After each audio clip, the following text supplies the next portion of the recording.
കടക്കൽ ദേവി ക്ഷേത്രത്തിലെ രാഷ്ട്രീയ വിവാദവുമായി ബന്ധപ്പെട്ട വിഷയത്തിൽ ക്ഷേത്ര ഉപദേശക സമിതിയോട് തിരുവിതാംകൂർ ദേവസ്വം ബോർഡ് വിശദീകരണം ആവശ്യപ്പെട്ടു.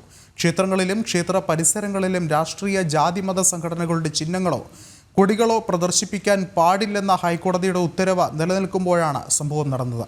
ക്ഷേത്രവും ക്ഷേത്ര പരിസരവും ഭക്തജനങ്ങൾക്ക് പ്രാർത്ഥിക്കുന്നതിനും ആരാധന നടത്തുന്നതിനുമുള്ള ഇടങ്ങളാണെന്നും ദേവസ്വം ബോർഡ് പറഞ്ഞു. ജനം TV വാർത്തയ്ക്ക് പിന്നാലെയാണ് നടപടി ഉണ്ടാകുന്നത്. ജനം ഇമ്പാക്ട് കൂടുതൽ വിവരങ്ങളുമായി വിനീഷ ചേർന്നുണ്ട്. വിനീഷ, മറ്റ് വിശദാംശങ്ങൾ എന്തൊക്കെയാണ്?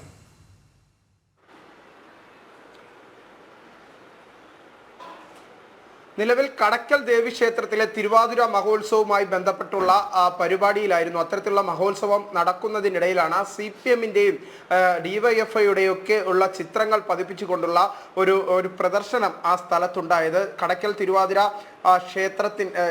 കടക്കലിലെ ക്ഷേത്രത്തിലെ തിരുവാതിര മഹോത്സവത്തിനായി സജ്ജമാക്കിയിരുന്ന വേദിയിലായിരുന്നു. ഈ കടക്കൽ ക്ഷേത്രത്തിൽ നിരന്തരമായി അല്ലെങ്കിൽ അത്തരത്തിലുള്ള ഒരു വേദി, ഒരു സ്റ്റേജ് ആ ക്ഷേത്രത്തിൽ തന്നെ ഉള്ളതാണ്. ആ സ്റ്റേജിൽ വച്ചായിരുന്നു വിപ്ലവ ഗാനങ്ങൾ ഉൾപ്പെടെയുള്ളവ CPM നേതാക്കളുടെ നേതൃത്വത്തിൽ അവിടെ ഈ തിരുവാതിര മഹോത്സവത്തിനോടനുബന്ധിച്ച ഉത്സവത്തിൽ അവർ സംരക്ഷണം ചെയ്തതും ദൃശ്യങ്ങളടക്കമുള്ളവ, ഒപ്പം തന്നെ വിപ്ലവ ഗാനങ്ങൾ, അങ്ങനെ നിരവധി പാർട്ടി പരിപാടി എങ്ങനെയാണോ നടത്തുന്നത് അതിന് സമാനമായ രീതിയിലായിരുന്നു കടക്കൽ ക്ഷേത്രത്തിൽ ഇത്തരത്തിൽ CPM നേതാക്കൾ തിരുവാതിര ഉത്സവത്തിനോടനുബന്ധിച്ചുള്ള പരിപാടികൾ നടത്തിയത്. ഒരു പാർട്ടി പരിപാടിക്ക് സജ്ജമായ രീതിയിൽ തന്നെയായിരുന്നു അവിടെ ആ വേദിക്കുള്ളിൽ, ആ സ്റ്റേജിനുള്ളിൽ നമുക്ക് കാണാൻ സാധിച്ചത് ബാക്ക്ഗ്രൗണ്ടിൽ LED വാളുകൾ ഉണ്ടായിരുന്നു. ആ LED വാളുകളിൽ പ്രദർശിപ്പിച്ചത് CPM-ന്റെയും DYFIയുടെയൊക്കെ കൊടികളും ചിഹ്നങ്ങളും, CPM-ന്റെ അരിവാൾ ചുറ്റിക നക്ഷത്രം, ഒപ്പം തന്നെ DYFIയുടെ കൊടിയും അതിന്റെ ചിഹ്നങ്ങളും, അങ്ങനെ ഒപ്പം തന്നെ വിപ്ലവ ഗാനങ്ങളും അവിടെ വലിയ രീതിയിൽ മൈക്ക് സെറ്റിലൂടെ പ്രദർശിപ്പിക്കുന്ന ഒരു സാഹചര്യം, അത്തരത്തിലുള്ള വിപ്ലവ ഗാനങ്ങൾ ഇടുന്ന ഒരു സാഹചര്യമായിരുന്നു നമുക്ക് കാണാൻ സാധിച്ചത്. ഇതിനെതിരെ സമൂഹത്തിന്റെ ഭാഗത്തു നിന്ന് തന്നെ വലിയ രീതിയിലുള്ള പ്രതിഷേധങ്ങൾ, ഭക്തരുടെ ഭാഗത്തു നിന്ന് വലിയ പ്രതിഷേധങ്ങൾ ഉണ്ടായി.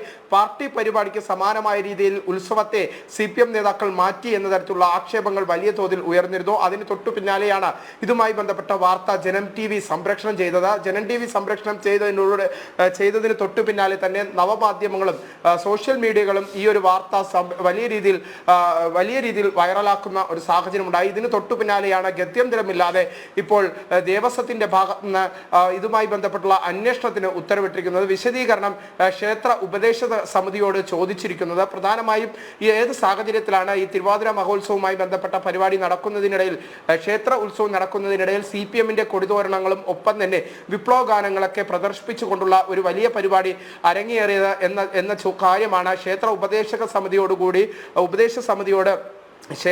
ഇപ്പോൾ ദേവസ്വം ബോർഡ് വിശദീകരണം ആവശ്യപ്പെട്ടിരിക്കുന്നത്. പക്ഷേ ഈ ക്ഷേത്ര ഉപദേശ സമിതിക്കാരാകട്ടെ പൂർണ്ണമായും CPM നേതാക്കളാണ്. അതുകൊണ്ട് തന്നെ ക്ഷേത്ര ഉപദേശ സമിതി ഇതുവരെയും മറുപടി നൽകാൻ തയ്യാറായിട്ടില്ല എന്നാണ് നമുക്ക് മനസ്സിലാക്കാൻ സാധിക്കുന്നത്.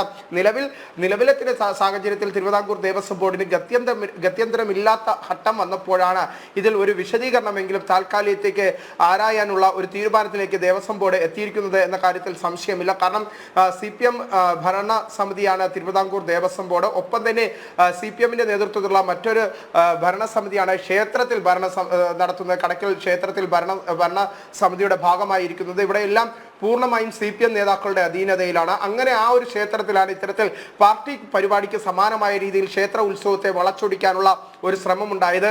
വലിയ രീതിയിൽ ഭക്തരുടെ ഭാഗത്തു നിന്ന് പ്രതിഷേധമുണ്ടായ സാഹചര്യത്തിലും ജനം TV വാർത്ത സംപ്രേഷണം ചെയ്തതിലും തൊട്ടു പിന്നാലെയാണ് ഗത്യന്തരമില്ലാതെ ഇത്തരത്തിലുള്ള ഒരു നടപടി അല്ലെങ്കിൽ അത്തരത്തിലുള്ള ഉപദേശക സമിതിയോട് വിശദീകരണം തിരുവിതാംകൂർ ദേവസ്വം ബോർഡ് ആവശ്യപ്പെട്ടിരിക്കുന്നത്.